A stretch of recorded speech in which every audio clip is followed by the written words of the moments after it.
Hello दोस्तों, आपका स्वागत है हमारे यूट्यूब चैनल में। आज आपके लिए लाए ग्रुप डी से संबंधित महत्वपूर्ण प्रश्न जो कि आगामी परीक्षा में आ सकता है। चलिए स्टार्ट करते हैं। पहला प्रश्न है, मार्च 2025 में भारत द्वारा शुरू किए गए ऑपरेशन ब्रह्मा का उद्देश्य किस घटना के जवाब में था? तो इसका जो है आंसर क्या होगा? ऑपरेशन ब्रह्मा का उद्देश्य क्या था?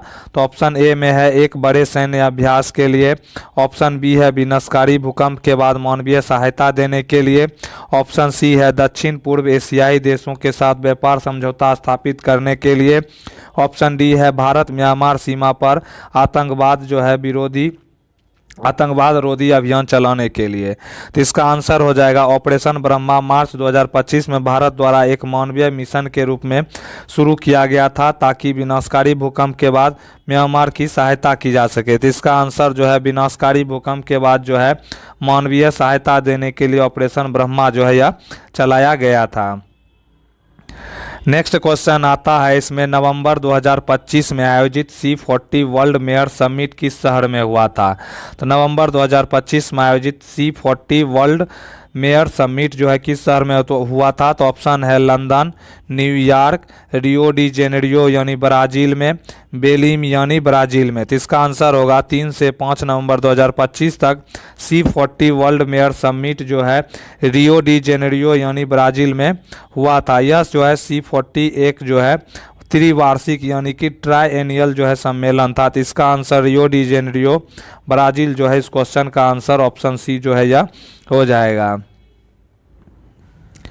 नेक्स्ट क्वेश्चन इसमें आता है, नवंबर 2025 में rising north east investor summit यानी rising north east investor summit में जो है पूर्वोत्तर खेल का आयोजन किसके द्वारा जो है करने की घोषणा जो है यह किया गया है? खेलो इंडिया नॉर्थ ईस्ट गेम्स जो है आयोजन किसके द्वारा करने की घोषणा किया गया? तो ऑप्शन है असम स्टेट्स ओलंपिक एसोसिएशन यानी असम राज्य ओलंपिक एसोसिएशन, दूसरा है युवा मामले व खेल मंत्रालय भारत सरकार, तीसरा है पूर्वोत्तर जो है ओलंपिक एसोसिएशन और चौथा है पूर्वोत्तर क्षेत्र मंत्रालय। तो इसका आंसर क्या हो जाएगा? तो इसका आंसर हो जाएगा 2025 में भारत सरकार के युवा मामले और खेल मंत्रालय, ministry of youth affairs and sports, केंद्रीय खेल मंत्री डॉक्टर मनसुख मंडाविया ने घोषणा किया कि वे खेलो इंडिया कार्यक्रम के तहत वार्षिक रूप से खेलो इंडिया नॉर्थ ईस्ट गेम्स का जो है आयोजन इसमें जो है करेंगे। यह निर्णय जो है मई 2025 में rising north east investor summit के दौरान जो है यह लिया गया था। नॉर्थ ईस्ट जो है गेम्स का आयोजन त्रिपुरा ओलंपिक एसोसिएशन द्वारा अगरतला में 26 अक्टूबर से 2 नवंबर 2025 तक जो है किया जाना निर्धारित किया गया है। तो इस क्वेश्चन का आंसर क्या हो जाएगा? तो इस क्वेश्चन का आंसर जो है युवा मामले व खेल मंत्रालय भारत सरकार द्वारा जो है यह जो है कराया जाएगा। तो ऑप्शन बी जो है इसका आंसर हो जाएगा। नेक्स्ट क्वेश्चन आता है, नवंबर 2025 में ISSF world championship rifle pistol 2025 का आयोजन कहाँ किया गया था? तो इसका ऑप्शन है दोहा कतर, एथेंस ग्रीस, काहिरा मिस्र, म्यूनिख जर्मनी। तो यह प्रतियोगिता जो है 6 से 18 नवंबर 2025 तक का आयोजन काहिरा जो है मिस्र में किया गया था। काहिरा प्रतियोगिता में 40 सदस्य भारतीय टीम जो है हिस्सा ली थी। तो इसका आंसर जो है ऑप्शन सी काहिरा मिस्र जो है इसका राइट आंसर ऑप्शन सी जो है हो जाएगा। नेक्स्ट क्वेश्चन आता है एसर्शन यानी कथन, जिंक डिस्प्लेस कॉपर इन डिस्प्लेसमेंट रिएक्शन यानी जिंक विस्थापन अभिक्रिया में कॉपर को हटा देता है। ठीक है, उसके बाद रीजन है, इसमें क्या दिया है रीजन? तो क्रियाशीलता श्रेणी में जिंक कॉपर से अधिक क्रियाशील है। तो यह जो है एसर्शन और रीजन दोनों सही है तथा रीजन एसर्शन की सही व्याख्या करता है। दूसरा है एसर्शन और रीजन दोनों सही है लेकिन रीजन एसर्शन की सही व्याख्या नहीं करता है। एसर्शन सही है लेकिन रीजन गलत है, या एसर्शन गलत है रीजन सही है। तो इस क्वेश्चन का जो है राइट आंसर क्या हो जाएगा? इस क्वेश्चन का राइट आंसर जो है हो जाएगा जिंक और कॉपर के बीच होने वाली विस्थापन अभिक्रिया का उदाहरण जिंक प्लस कॉपर सल्फेट यानी जिंक सल्फेट और कॉपर जो है विस्थापित होता है। इसमें जिंक कॉपर सल्फेट विलयन से कॉपर को विस्थापित कर देता है। इसका कारण यह है कि जिंक क्रियाशीलता श्रेणी में कॉपर से ऊपर स्थित होता है, अर्थात जिंक अधिक क्रियाशील धातु है। अधिक क्रियाशील धातु कम क्रियाशील धातु को उसके यौगिक कंपाउंड से जो है विस्थापित कर देता है। इसीलिए जो है असर्शन और रीजन दोनों सही है और रीजन असर्शन की सही व्याख्या जो है इसमें करता है। तो इस क्वेश्चन का राइट आंसर क्या हो जाएगा? तो ऑप्शन ए। क्या हो जाएगा इस क्वेश्चन का राइट आंसर? ऑप्शन ए जो है इस क्वेश्चन का राइट आंसर हो जाएगा। नेक्स्ट क्वेश्चन आता है, रक्षा मंत्रालय ने किस वर्ष को सुधारों का वर्ष, ईयर ऑफ रिफॉर्म्स घोषित किया है?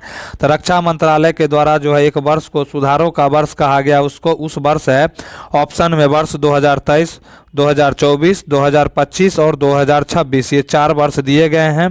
तो इसका आंसर होगा भारत के रक्षा मंत्रालय ने वर्ष 2025 को सुधारों का वर्ष घोषित किया है। इसका उद्देश्य रक्षा क्षेत्र में नीतिगत सुधार, आधुनिकीकरण, आत्मनिर्भरता, प्रक्रियाओं के जो है सरलीकरण और दक्षता में जो है वृद्धि करना, इसका लक्ष्य रखा गया है। तो ऑप्शन जो है 2025 यानी ऑप्शन सी जो है इसका राइट आंसर 2025 वर्ष जो है सुधारों का वर्ष घोषित किया गया है। नेक्स्ट क्वेश्चन आता है, भारत में पाए जाने वाली समुद्री मछली मैरीन फिश कौन सी है? तो ऑप्शन है रोहू, कतला, हिल्सा और प्रोम्फेट। तो इसका आंसर होगा रोहू और कतला मुख्य रूप से ताजे पानी की मछलियां हैं, ताकि हिल्सा एक प्रवासी मछली है जो ताजे पानी में प्रजनन करती है लेकिन समुद्री वातावरण में भी पाई जाती है। प्रोम्फेट जो है एक लोकप्रिय और प्रमुख समुद्री मछली जो भारत के तटीय क्षेत्रों में बहुतायत पाई जाती है। तो इसका आंसर जो है प्रोम्फेट जो है इसका राइट आंसर ऑप्शन डी जो है इस क्वेश्चन का आंसर हो जाएगा। नेक्स्ट क्वेश्चन आता है, निम्नलिखित में से कौन द्विखंडन यानी बाइनरी फिजन द्वारा जो है प्रजनन करता है? तो बाइनरी फिजन द्वारा कौन प्रजनन करता है? तो ऑप्शन है गुलाब, लिस्मेनिया, लिली या तितली यानी बटरफ्लाई, ये 4 ऑप्शन दिया गया है। तो इसका राइट आंसर क्या होगा? तो इसका राइट आंसर जो है बाइनरी फिजन यानी द्विखंडन एक अलैंगिक जनन विधि है जिसमें एक कोशिका 2 समान कोशिकाओं में विभाजित हो जाती है। लेस्मेनिया एक कोशिकीय प्रोटोजोआ है जो अनुदैर्घ्य द्विखंडन यानी लॉन्गिट्यूडनल बाइनरी फिजन द्वारा प्रजनन करता है। गुलाब, रोज और लिली पौधे हैं जिनमें प्रजनन बीज या शाखीय जनन द्वारा होता है। तितली बटरफ्लाई यौन प्रजनन करती है और इसके जीवन चक्र में कयांतरण यानी कि मेटामॉर्फोसिस जो है होता है, इसलिए द्विखंडन द्वारा प्रजनन करने वाला सही उत्तर जो है लेस्मेनिया है। तो इस क्वेश्चन का आंसर क्या होगा? इस क्वेश्चन का आंसर जो है ऑप्शन बी हो जाएगा। क्या हो जाएगा? ऑप्शन बी यानी लेस्मेनिया राइट आंसर हो जाएगा। नेक्स्ट क्वेश्चन आता है, एटीपी का निर्माण जो है जनरेशन निम्नलिखित में से किसके द्वारा किया जाता है? तो एटीपी का निर्माण जो है किसके द्वारा किया जाता है? तो ऑप्शन है माइटोकॉन्ड्रिया, लाइसोसोम, वैक्यूल और गोल्जी बॉडी, ये 4 ऑप्शन दिए गए हैं। इसका राइट आंसर होगा एटीपी यानी एडिनोसाइन ट्राइफॉस्फेट को कोशिका की ऊर्जा मुद्रा यानी एनर्जी करेंसी जो है कहा जाता है। किसको कहा जाता है? तो एटीपी को जो है कहा जाता है। और यह ऊर्जा कहाँ बनता है? तो यह ऊर्जा जो है माइटोकॉन्ड्रिया में बनता है। कहाँ बनता है? नेक्स्ट इसमें है एटीपी का निर्माण मुख्य रूप से माइटोकॉन्ड्रिया में होता है जहां कोशिकीय श्वसन की प्रक्रिया चलती है। इसी कारण माइटोकॉन्ड्रिया को जो है कोशिका का पावर हाउस यानी पावर हाउस ऑफ सेल कहा जाता है। लाइसोसोम जो है पाचन से संबंधित होते हैं, वैक्यूल भंडारण का कार्य करते हैं, जबकि गोल्जी बॉडी जो है प्रोटीन के पैकेजिंग और परिवहन का कार्य करती है। इसीलिए एटीपी का निर्माण माइटोकॉन्ड्रिया द्वारा किया जाता है। तो इस क्वेश्चन का राइट आंसर क्या हो जाएगा? तो इसका आंसर जो है माइटोकॉन्ड्रिया जो है इसका राइट आंसर ऑप्शन ए जो है इसका हो जाएगा। नेक्स्ट क्वेश्चन आता है, HCl और NaHCO3 यानी सोडियम बाइकार्बोनेट की अभिक्रिया से कौन सी गैस निकलती है? तो ऑप्शन है कार्बन डाइऑक्साइड, हाइड्रोजन, ऑक्सीजन और कार्बन मोनोऑक्साइड। तो इसका आंसर जो है हो जाएगा हाइड्रोक्लोरिक अम्ल। HCl और सोडियम बाइकार्बोनेट जो है NaHCO3 की अभिक्रिया होने पर कार्बन डाइऑक्साइड गैस जो है निकलती है। रासायनिक अभिक्रिया जो है HCl प्लस NaHCO3 तो NaCl बनेगा और H2O जल बनेगा और कार्बन डाइऑक्साइड जो है इससे रिलीज होगा। यह एक जो है अम्ल क्षार अभिक्रिया यानी एसिड बेस रिएक्शन होता है और इसमें बनने वाली जो है CO2 गैस के कारण जो है झाग दिखाई देता है। तो इस क्वेश्चन का जो है राइट आंसर क्या होगा? तो इससे जो है कार्बन डाइऑक्साइड गैस जो है मुक्त होता है यानी निकलता है। तो राइट आंसर ऑप्शन ए हो जाएगा। नेक्स्ट क्वेश्चन आता है, पशुओं में ओवायवीय श्वसन के दौरान क्या उत्पन्न या उत्सर्जित होता है? तो पशुओं में ओवायवीय श्वसन के दौरान क्या उत्पन्न या उत्सर्जित होता है? तो ऑप्शन है लैक्टिक अम्ल, ग्लूकोज, ऑक्सीजन और सुक्रोज। ये चार ऑप्शन जो इसमें दिए गए हैं। तो इसका आंसर होगा, जब मांसपेशी कोशिकाओं में ऑक्सीजन की कमी होती है तब पशुओं में ओवायवीय श्वसन होता है और इस प्रक्रिया में ग्लूकोज का पूर्ण अपघटन होता है और परिणाम स्वरूप जो है लैक्टिक अम्ल बनता है। क्या बनता है? लैक्टिक अम्ल बनता है। तो इसमें ऑप्शन में जो है लैक्टिक अम्ल, राइट आंसर जो है ऑप्शन ए इसका हो जाएगा। नेक्स्ट इसमें है सरीसृपों। सरीसृपों यानी रेप्टाइल्स के अंडों के लिंग यानी जेंडर को प्रभावित करने वाली पर्यावरणीय अवस्था कौन सी है? तो आंसर है, ऑप्शन है इसमें तापमान, पवन की गति, जल और धुंध यानी स्मॉग। ये चार ऑप्शन दिए गए हैं। तो इसका राइट आंसर जो है, कई सरीसृपों जैसे कछुआ, मगरमच्छ, छिपकली में टेम्परेचर डिपेंडेंट सेक्स डिटर्मिनेशन पाई जाती है। इसका अर्थ है कि अंडों के ऊष्मायन यानी इंक्यूबेशन के समय का तापमान भ्रूण के नर या मादा बनने को जो है निर्धारित करता है। तो इसका जो है इसमें टेम्परेचर दिया हुआ है। तो राइट आंसर जो है टेम्परेचर, ऑप्शन ए जो है इसका राइट आंसर इस क्वेश्चन का हो जाएगा। और इसका जो है इसीलिए सरीसृपों के अंडों का लिंग जो है तापमान निर्धारित करता है यानी तापमान द्वारा जो है प्रभावित होता है। नेक्स्ट क्वेश्चन आता है, फॉक्सकॉन कंपनी जो है भारत में कितने मिलियन डॉलर का निवेश करेगी? फॉक्सकॉन कंपनी जो है भारत में जो है निवेश करने जा रही है, तो कितना निवेश करेगी? ऑप्शन है 1.5 million dollar, 3.5 million dollar, 4.2 million dollar या 5.2 मिलियन डॉलर। तो इसका राइट आंसर जो है, फॉक्सकॉन जो कि एक एप्पल की प्रमुख आपूर्तिकर्ता यानी सप्लायर कंपनी है, फॉक्सकॉन कंपनी ने भारत में अपने परिचालन का विस्तार करने के लिए लगभग जो है 1.5 जो है बिलियन डॉलर यानी 1.5 अरब डॉलर का जो है निवेश किया है। 1.5 जो है इसका राइट आंसर ऑप्शन ए जो है इसका हो जाएगा। नेक्स्ट क्वेश्चन आता है, क्रियाशीलता श्रेणी यानी रिएक्टिविटी सीरीज में तत्वों की व्यवस्था किस प्रकार होती है?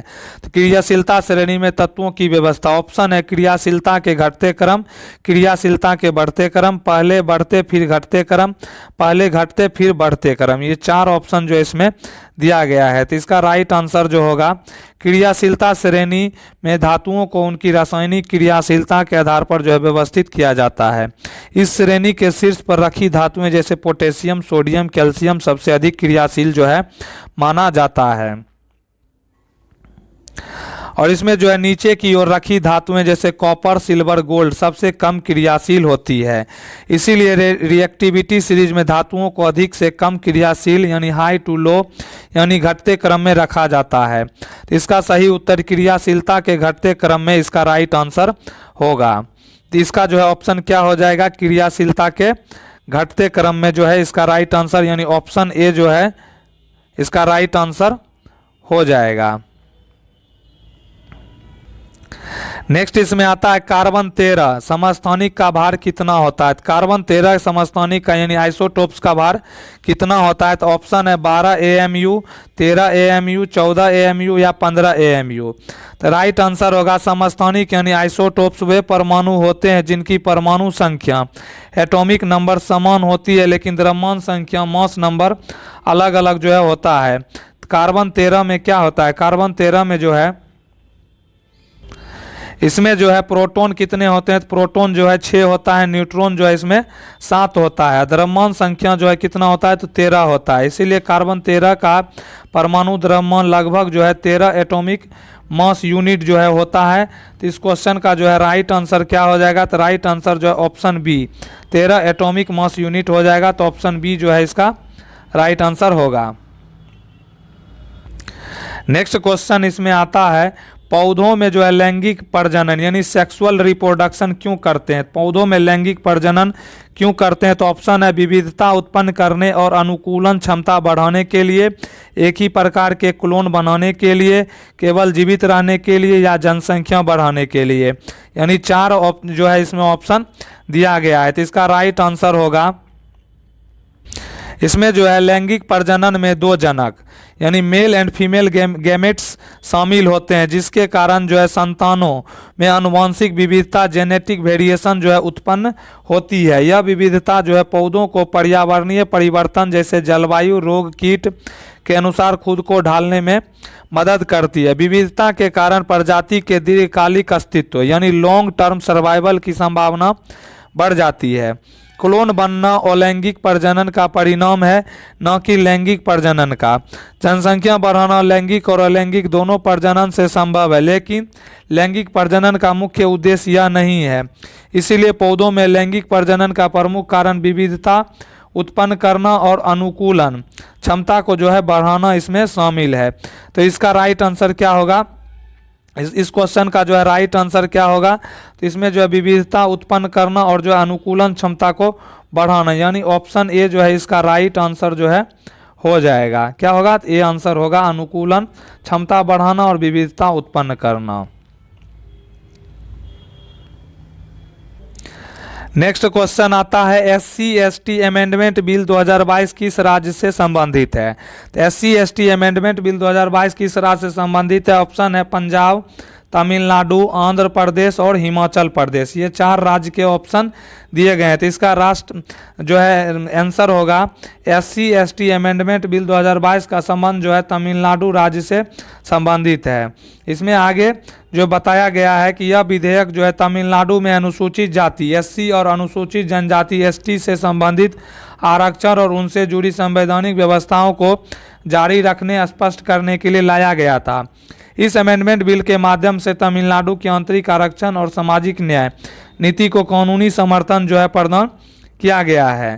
तो इसका राइट आंसर क्या हो जाएगा, तो ऑप्शन बी जो है इस क्वेश्चन का राइट आंसर तमिलनाडु जो है हो जाएगा। नेक्स्ट है यदि बने हुए प्रतिबिंब यानी इमेज की ऊंचाई वस्तु यानी ऑब्जेक्ट की ऊंचाई से 3 गुना है और फोकस दूरी 12 सेंटीमीटर है, तो प्रतिबिंब की दूरी जो है कितनी होगी। ऑप्शन है 24 सेंटीमीटर, 36 सेंटीमीटर, 48 सेंटीमीटर और 12 सेंटीमीटर। इसका राइट आंसर जो है क्या होगा, इस क्वेश्चन का जो है राइट आंसर जो है 48 सेंटीमीटर जो है इस क्वेश्चन का राइट आंसर हो जाएगा। नेक्स्ट क्वेश्चन आता है स्थितिज ऊर्जा जो है पोटेंशियल एनर्जी किस में परिवर्तित होती है। तो स्थितिज ऊर्जा किस में परिवर्तित होती है। ऑप्शन है गतिज ऊर्जा, यांत्रिक ऊर्जा, रासायनिक ऊर्जा और भौतिक ऊर्जा। ये 4 ऊर्जा का जो है ऑप्शन दिया गया है। तो इसमें जो है राइट आंसर क्या होगा, तो इसका जो है राइट आंसर ऊंचाई पर स्थित वस्तु के पास स्थितिज ऊर्जा जो है होती है, यानी पोटेंशियल एनर्जी होता है। जब वस्तु नीचे गिरती है तो उसकी स्थिति बदलती है और उसकी गति बढ़ती जाती है। इस प्रक्रिया में स्थितिज ऊर्जा धीरे धीरे गतिज ऊर्जा में परिवर्तित हो जाती है। यांत्रिक ऊर्जा बराबर होता है स्थितिज ऊर्जा प्लस गतिज ऊर्जा। यह कुल ऊर्जा को जो है दर्शाता है। इसीलिए वस्तु के गिरने पर स्थितिज ऊर्जा जो है गतिज ऊर्जा में परिवर्तित हो जाती है। तो इसका राइट आंसर इस क्वेश्चन का क्या हो जाएगा, तो ऑप्शन ए यानी कि गतिज ऊर्जा जो है इस क्वेश्चन का राइट आंसर हो जाएगा। नेक्स्ट क्वेश्चन आता है जब बल यानी थ्रस्ट स्थिर यानी कांस्टेंट रखा जाता है और क्षेत्रफल एरिया घटा दिया जाता है तो दाब प्रेशर क्या होगा। जब बल जो है यानी कि थ्रस्ट जो है कांस्टेंट रखा जाता है, क्षेत्रफल घटा दिया जाता है तो दाब प्रेशर क्या होगा।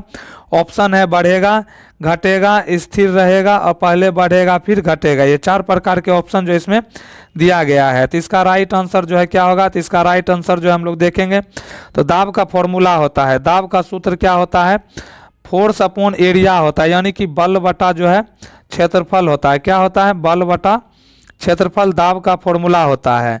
तो प्रेशर क्या है, जब बल यानी फोर्स स्थिर रखा जाता है और क्षेत्रफल कम कर दिया जाता है तो हर इकाई क्षेत्रफल पर लगने वाला बल जो है बढ़ जाता है। परिणाम स्वरूप जो है दाब क्या होगा, तो दाब जो है इंक्रीज हो जाएगा। तो इस क्वेश्चन का जो है आंसर क्या होगा, तो बढ़ेगा। क्षेत्रफल घटा देंगे तो दाब क्या होगा, तो दाब जो है यह बढ़ जाएगा। तो राइट आंसर ऑप्शन ए इस क्वेश्चन का हो जाएगा। नेक्स्ट क्वेश्चन आता है इसमें, निम्नलिखित में से कौन सा असंतृप्त यानी अनसेचुरेटेड यौगिक है। अनसेचुरेटेड यौगिक कौन सा है, तो ऑप्शन है ब्यूटेन, मीथेन, प्रोपेन या प्रोपीन।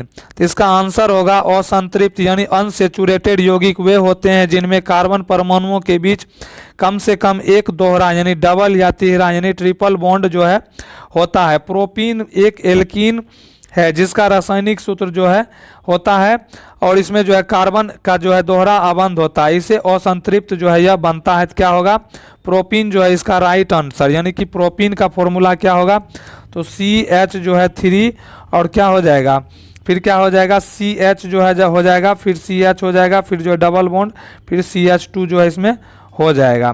तो इसका जो है प्रोपीन राइट आंसर जो है ऑप्शन डी इसका हो जाएगा। नेक्स्ट क्वेश्चन आता है, यदि जो है 1.5 कूलम आवेश चार्ज को स्थानांतरित करने में किया गया कार्य 30 जूल है तो आवश्यक विभवांतर कितना होगा। तो इसमें जो है 1.5 कूलम आवेश को स्थानांतरित करने में किया गया कार्य 30 जूल है तो वोल्टेज कितना होगा, यानी पोटेंशियल डिफरेंस पूछ रहा है। तो ऑप्शन है 20 वोल्ट, 30 वोल्ट और 35 वोल्ट। तो हम लोग जानते हैं V बराबर जो है क्या होता है, W/Q होता है। तो Q बराबर क्या हो जाएगा, तो Q बराबर जो है हो जाएगा W बाई जो है इसमें हमको तो वोल्टेज पूछ ही रहा है, वोल्टेज निकालना है तो क्यों चेंज करना है, तो W जो है 30 जूल हो जाएगा और इसमें जो है Q कितना है तो 1.5 है। तो इसको जब सॉल्व करेंगे तो कितना हो जाएगा, तो इसमें 20 वोल्ट जो है राइट आंसर, यानी ऑप्शन ए जो है राइट आंसर हो जाएगा। नेक्स्ट क्वेश्चन आता है, परमाणु संख्या यानी एटॉमिक नंबर किसके बराबर होती है। तो परमाणु संख्या यानी एटॉमिक नंबर किसके बराबर होती है, तो ऑप्शन है नाभिक में प्रोटॉनों की संख्या, नाभिक में न्यूट्रॉनों की संख्या, नाभिक में प्रोटॉनों और न्यूट्रॉनों का योग, या नाभिक में जो है प्रोटॉनों का द्रव्यमान। ये 4 ऑप्शन जो है इसमें दिया गया है। तो इसका राइट आंसर जो है हम लोग देखेंगे, तो इसका जो है राइट आंसर जो है नाभिक में जो है क्या हो जाएगा, प्रोटॉनों की संख्या जो है राइट आंसर हो जाएगा, ऑप्शन ए इसका राइट आंसर हो जाएगा।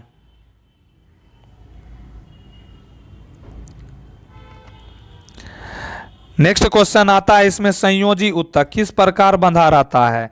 तो यानी कनेक्टिव टिश्यू किस प्रकार बंधा रहता है, तो संयोजी ऊतक शरीर में 4 मुख्य प्रकार के ऊतकों में से एक है। अन्य उपकला, मांसपेशी और तंत्रिका ऊतक है। तंत्रिका जो है तंतु संयोजी ऊतक द्वारा एक साथ बंधे होते हैं जो संरचनात्मक सहारा और सुरक्षा प्रदान करता है। संयोजी ऊतक के कार्य, अंगों और ऊतकों को संरचनात्मक सहारा प्रदान करता है, आंतरिक अंगों की रक्षा और इंसुलेशन जो है इसमें करता है, विशेष रूप से वसा के रूप में ऊर्जा भंडार को जो है संग्रहित करता है। और नेक्स्ट है, शरीर के भीतर पदार्थों का परिवहन करता है और विशेष रूप से रक्त के माध्यम से, जो एक प्रकार का संयोजी ऊतक होता है। नेक्स्ट है, निर्देशांक चिन्ह परिपाटी में सभी दूरियां किस बिंदु से मापी जाती है। तो निर्देशांक यानी चिन्ह परिपाटी में सभी दूरियां किस बिंदु से मापी जाती है, तो ऑप्शन है फोकस से, ध्रुव से, वक्रता केंद्र से, और नेक्स्ट इसमें आता है वस्तु से यानी फ्रॉम द ऑब्जेक्ट से। तो क्या इसका राइट आंसर हो जाएगा, तो इसका राइट आंसर जो है क्या होगा, तो राइट आंसर जो है इसमें होगा निर्देशांक यानी कि परिपाटी। ये कार्टेशियन साइन परिपाटी का उपयोग दर्पणों और लेंसों में किया जाता है। इस परिपाटी के अनुसार सभी दूरियां मुख्य अक्ष यानी प्रिंसिपल एक्सिस के साथ और ध्रुव यानी पोल से मापी जाती है। सामान्य नियम की बात करें तो मुख्य अक्ष के दाईं ओर की दूरी धनात्मक, मुख्य अक्ष के बाईं ओर की दूरी जो है ऋणात्मक, फोकस और वक्रता केंद्र की स्थितियां भी ध्रुव से मापी जाती है। इसीलिए निर्देशांक चिन्ह परिपाटी में सभी दूरियां ध्रुव से मापी जाती है। तो इस क्वेश्चन का राइट आंसर क्या होगा, तो इस क्वेश्चन का राइट आंसर जो है यह ध्रुव यानी ऑप्शन बी जो है इसका राइट आंसर हो जाएगा। नेक्स्ट क्वेश्चन आता है, हाल ही में किस संस्थान ने भारतीय यूनिफाइड पेमेंट्स इंटरफेस यानी कि यूपीआई को विश्व स्तर पर शुरू करने का निर्णय लिया है। तो किस संस्थान के द्वारा जो है यूपीआई को वर्ल्ड वाइड में जो है शुरू करने का निर्णय लिया है, तो ऑप्शन है reserve bank of India RBI, NPCI international payments limited और state banks of India world bank. तो इसका राइट आंसर जो होगा एनपीसीआई हो जाएगा, यानी कि जो है एनपीसीआई इंटरनेशनल पेमेंट्स लिमिटेड के द्वारा जो यूपीआई को वर्ल्ड वाइड शुरू करने का निर्णय लिया गया है। नेक्स्ट क्वेश्चन आता है कनेक्टिव टिश्यू में कोशिकाएं कैसी होती हैं। कनेक्टिव टिश्यू में कोशिकाएं कैसी होती हैं। ऑप्शन है ढीली ढाली, सघन रूप से जुड़ी हुई, एक दूसरे के ऊपर स्थित या मांसपेशीय रूप से जुड़ी हुई। तो कनेक्टिव टिश्यू में कोशिकाएं जो है ढीली ढाली होती हैं। कैसी होती हैं? ढीली ढाली, यानी कि ऑप्शन ए इसका इस क्वेश्चन का राइट आंसर हो जाएगा। नेक्स्ट क्वेश्चन आता है अगस्त 2025 में आर प्रज्ञानंद अपने कैरियर की सर्वश्रेष्ठ विश्व रैंकिंग पर पहुंचे थे किस खिलाड़ी को हराकर। तो अगस्त 2025 में आर प्रज्ञानंद अपने कैरियर की सर्वश्रेष्ठ विश्व रैंकिंग पर पहुंचे थे और किस खिलाड़ी को हराकर। आंसर जो है हो जाएगा नोदिरबेक अब्दुसत्तारोव। क्या आंसर हो जाएगा? तो नोदिरबेक अब्दुसत्तारोव जो है प्लेयर को हराकर जो है विश्व की सर्वश्रेष्ठ विश्व रैंकिंग में जो है अपने कैरियर का सर्वश्रेष्ठ रैंकिंग पर पहुंचे थे आर प्रज्ञानंद।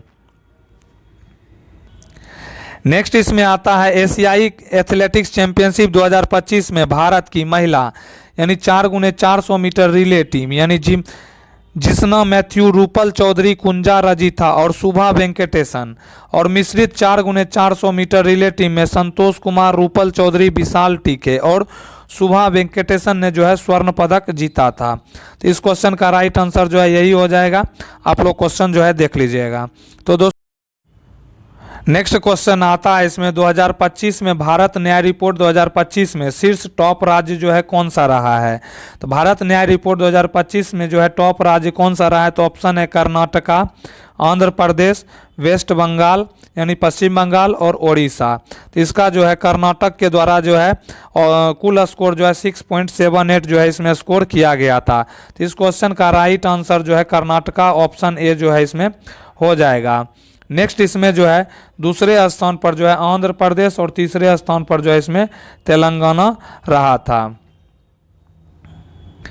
नेक्स्ट क्वेश्चन आता है हाल ही में रिजर्व बैंक ऑफ इंडिया ने कितने रुपए तक के गोल्ड लोन के लिए जो है लोन टू वैल्यू अनुपात को 75% से बढ़ाकर 85% जो है कर दिया है। तो ऑप्शन है 1.5 लाख, 2.5 लाख, 5 लाख, 10 लाख।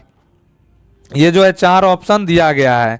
तो आगे आंसर है भारतीय रिजर्व बैंक ने 2.5 लाख तक के गोल्ड लोन के लिए जो लोन टू वैल्यू अनुपात को जो है 75% से बढ़ाकर 85% जो है इसमें कर दिया गया है। तो इसका आंसर जो है 2.5 लाख जो है राइट आंसर हो जाएगा। ऑप्शन बी इसका आंसर हो जाएगा। नेक्स्ट क्वेश्चन है इसमें वैश्विक भूखमरी सूचकांक यानी ग्लोबल हंगर इंडेक्स किसके द्वारा जारी किया जाता है। तो वैश्विक भूखमरी सूचकांक किसके द्वारा जारी किया जाता है। तो ऑप्शन है विश्व बैंक, संयुक्त राष्ट्र विकास कार्यक्रम, वेल्ट हंगर हिल्फे और कंसर्न वर्ल्ड वाइड या विश्व स्वास्थ्य संगठन। तो ये 4 ऑप्शन जो है इसमें संगठन का नाम दिया गया है।